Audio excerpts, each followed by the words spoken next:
Sometimes the biggest thing in the world hides in the quietest part of it. There's no signs, no platform, no fanfare, just a vertical streak of bark disappearing into a ceiling of green fog. In August 2006, Chris Atkins and Michael Taylor, both amateur naturalists with a record of redwood discoveries, they entered a remote sector of California's Redwood National Park. Armed with a laser rangefinder and clinometer, they measured a coast redwood, Sequoia sempervirens.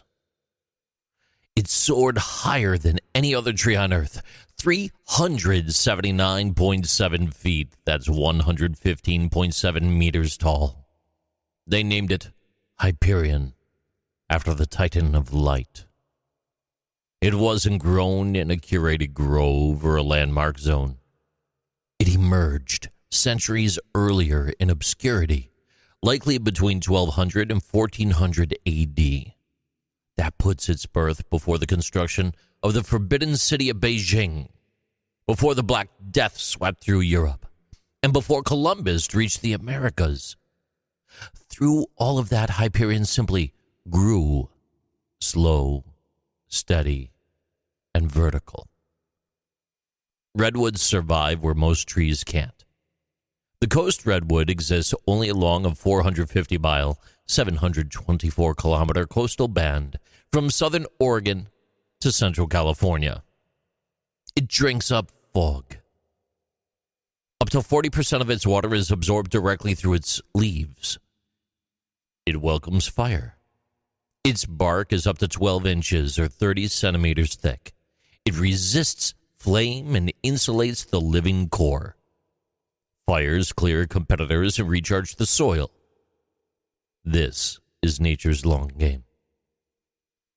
But with long life comes fragility. Hyperion's roots don't reach deep. They're only about 6 to 12 feet. That's 1.8 to 3.6 meters down into the earth, but they spread very wide. The roots of one redwood can overlap with those of dozens of others, and it forms a shared network. And like a pressure plate, those roots, they're vulnerable to compression. One tourist stepping off a trail can trigger permanent damage. And that became more than theory. In the decade after Hyperion was discovered, thousands sought it out. Some used GPS coordinates posted online. Others carved paths into protected forests. We started seeing root exposure, soil compaction, even erosion that had not existed 2 years previously. It was like watching a slow injury begin to form. In 2022, under federal code enforcement, officials closed access to the site. Violators faced fines of up to $5,000 and potential jail time. It was one of the rare instances where approaching a tree became a criminal act. But the intent was never punitive. It was protective. Botanists from the Humboldt State and UC Berkeley later confirmed that Hyperion is operating near the biological ceiling of growth. Water transport through xylem tubes and osmotic pressure can only defy gravity so far. Researchers estimate Hyperion is within 3 to 5 feet, or 0.9 to 1.5 meters, of that theoretical limit. Trees taller than that would starve at the top.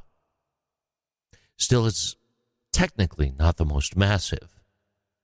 That distinction belongs to General Sherman, a giant sequoia in the Sierra Nevada, measuring 275 feet, 83.8 meters in height, but more than 52,500 cubic feet, 1,486 cubic meters in volume.